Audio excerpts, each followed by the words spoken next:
Vous êtes chaud? Ok, mes amis, valaisans, faites un tonnerre d'applaudissements pour le très talentueux Thomas Wiesel.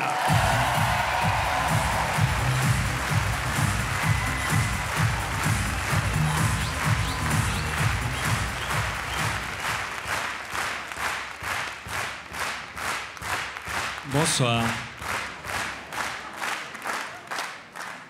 Je me méfie un peu parce que la dernière fois que j'étais dans une salle pleine de valaisans, ils m'ont forcé à bouffer de la choucroute.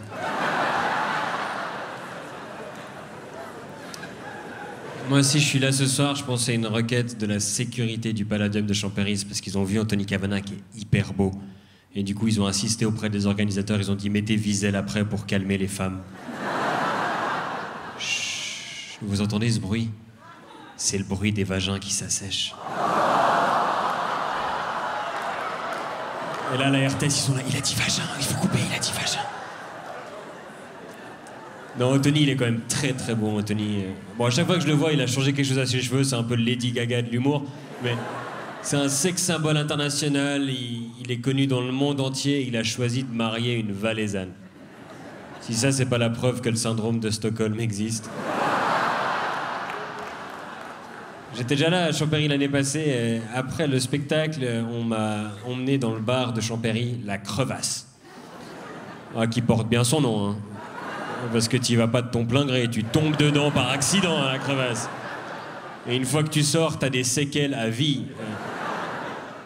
J'aime bien venir jouer en Valais. J'ai joué en Valais il y a 2 semaines et je jouais à Saviez. Et j'étais dans le train et j'ai vu une dame qui avait le billet pour mon spectacle. Et puis je lui ai dit, bah, je vais vous suivre parce que je sais pas où c'est. Et elle m'a regardé, puis elle a fait « Ah, vous y allez aussi ?» Et j'ai dit « Bah, si j'y vais pas, ce sera moins bien. » Elle m'a dit « Ah, mais vous êtes un artiste du spectacle ?» J'ai dit « Oui, oui. » Elle m'a fait « Lequel ?» Donc j'aime bien venir jouer en Valais devant un public de connaisseurs. En plus, Saviez, c'est un peu particulier, quoi. C'est un petit village, ils ont 3 politiciens. Ils ont Mathias Renard, Freisinger et Jean-Luc Ador. Ils ont tous des looks un peu particuliers, hein.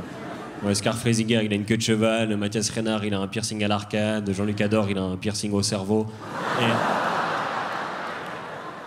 Et je me souviens, c'était le lendemain de l'élection d'Emmanuel Macron. Et la plupart des journaux du monde entier titraient sur Macron. Il y en avait quelques-uns qui parlaient de Donald Trump. Il y en a quelques-uns qui parlaient de la Syrie. Et en Valais, le Nouvelliste, il titrait « Tzigane est la nouvelle reine des vaches ».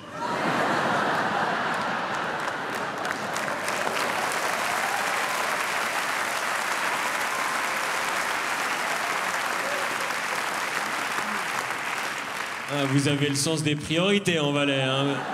Vous êtes un monde un peu à part, hein. La terre est à feu et à sang, vous organisez des combats de vaches entre elles, vous vous en foutez, quoi. En Valais, vous avez vu la corrida, vous avez dit « Ouh, ça a l'air dangereux pour le mec en face, on va mettre une 2e vache pour être plus sûr. » Nous, on se met en tribune, vous avez fait Interville sans les villageois, ici, hein. Une espèce de 2 vaches sous stéroïdes, là. Elles font passer Jean-Claude Van Damme pour Benoît Poulvord, vos trucs. 700 kilos de muscles, c'est ce que dirait Daniel Brella sur son profil Tinder. Et on m'a expliqué que les vaches de la race d'airain, elles avaient un comportement où elles aimaient bien se battre. Moi, je crois que quand j'étais à l'école, il y a plusieurs mecs de ma classe qui étaient de la race d'airain aussi. Et il paraît qu'elles donnent très peu de lait. En même temps, je crois que personne n'a essayé d'aller téter ce truc, hein. Oh, c'est comme vérifier si Mike Tyson est chatouilleux, t'y vas pas, quoi. En plus, vu la vache, au niveau des tétines, on est plus proche d'Amélie Mauresmo que de Nabila, quand même, donc c'est... Non, et puis les vaches de la race d'airain, elles sont élevées uniquement pour le combat. Elles font que ça toute leur vie. Comme quoi, on peut quand même vivre du sport d'élite en Suisse. Il suffit d'être une vache.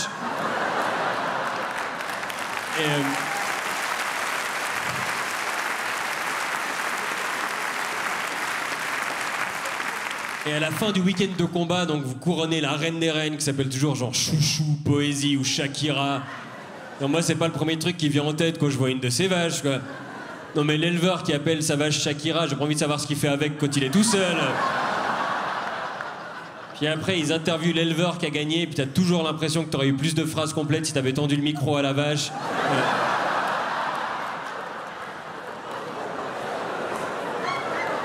Bon mais, la finale qui vous intéresse tous en Valais, là, tout le canton s'est arrêté de tourner, c'est la finale de la Coupe de Suisse. FC Sion, là, ouais. Calmez-vous, vous l'avez pas encore gagné, hein. Il va falloir la chercher, la 14e. Donc Constantin il est inquiet. Là. J'ai vu qu'il n'était pas content contre ses joueurs après le dernier match. Il les a trouvés mous et du coup, il leur a forcé à faire une marche en montagne. Bon, c'est pas ça qui va aider. Hein.